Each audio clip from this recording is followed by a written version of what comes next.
एबटाबाद से लाहौर जाने वाली बस के अंदर निकाह कैसे हुआ। होता कुछ यूं है कि एबटाबाद की बस में लाहौर से एक बारिश बुजुर्ग सवार होते हैं अपनी बेटी के साथ। उनकी जवान बेटी भी उनके साथ होती है। जैसे ही बस थोड़ा आगे जाती है तो वो बुजुर्ग खड़े होते हैं और कहते हैं कि मैं कोई मांगने वाला नहीं हूँ, कोई भिखारी नहीं हूँ और ना ही मैं कोई चीज़ फरोख्त करने वाला हूँ। आज मैं इसलिए खड़ा हुआ हूँ कि मैं परेशान हूँ। मैंने अपनी जवान बेटी का निकाह करना है, इसके लिए रिश्ता नहीं मिल रहा। मैं बीमार हूँ, मेरी फैक्ट्री में आग लगी, दरामद बरामद का मेरा कारोबार था, वो सारा माल जल के खाकस्तर हो गया। परेशानी की वजह से मुझे हार्ट अटैक आया और हार्ट अटैक की वजह से मेरे जो अजीज़ो अकारब थे वो भी मेरा साथ छोड़ गए, इसलिए मैं अकेला रह चुका हूँ। मेरी ये ख्वाहिश है कि मेरी ज़िंदगी में, मेरी हयात में मेरी बेटी का निकाह किसी अच्छे शख्स के साथ हो और मेरी बेटी हंसी खुशी अपनी ज़िंदगी गुजार सके और इस तरह मेरी भी ये ख्वाहिश पूरी हो सके। अगर आप में से कोई मेरी बेटी के साथ निकाह करना चाहता है तो मैं बखुशी उसको अपनी बेटी का रिश्ता देने के लिए तैयार हूँ। जिसके बाद बाबा जी की पिछली सीट पे एक शख्स बैठा होता है, वो उठ के खड़ा होता है और कहता है कि बाबा जी मेरे दो बेटे हैं, एक डॉक्टर है और एक इंजीनियर है।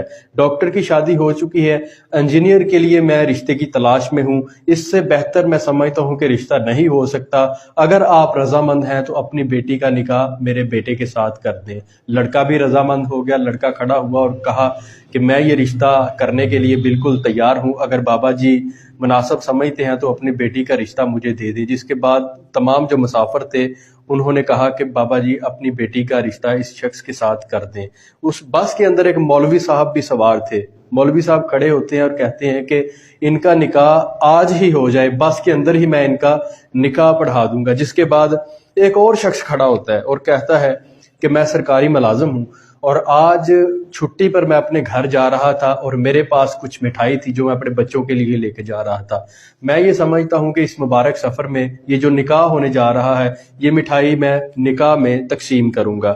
जिसके बाद बाबा जी ये कहते हैं कि मुझे ये रिश्ता मंजूर है और बाबा जी ड्राइवर से ये कहते हैं कि ड्राइवर साहब अगर कोई मुनासिब जगह मिले तो कहीं पे आप थोड़ी देर के लिए बस रोकिएगा, हम इस निकाह की रस्म को अंजाम दे लें। जिसके बाद नाज़रीन शाम हो जाती है और बस ड्राइवर एक जगह पे बस रोकता है और वहां पे वो सारे लोग जमा हो जाते हैं। बड़े खुश होते हैं कि इस मुबारक सफर के अंदर निकाह की ये रस्म होने जा रही है। सब लोग मिठाई खाते हैं। नाज़रीन जो मिठाई खाता है वो सो जाता है। अगली सुबह जब 8 बजे ड्राइवर और तमाम मुसाफिरों की आंख खुलती है तो ना ही उनकी जेबों में मोबाइल होता है, ना ही उनकी जेबों में पैसे होते हैं और ना ही उनका जरूरी सामान होता है। वो 6 लोग सारा कुछ लूट के वहां से फरार हो जाता है। इस तरह वो 6 लोगों का गिरोह पूरी बस को उल्लू बनाने के बाद रफू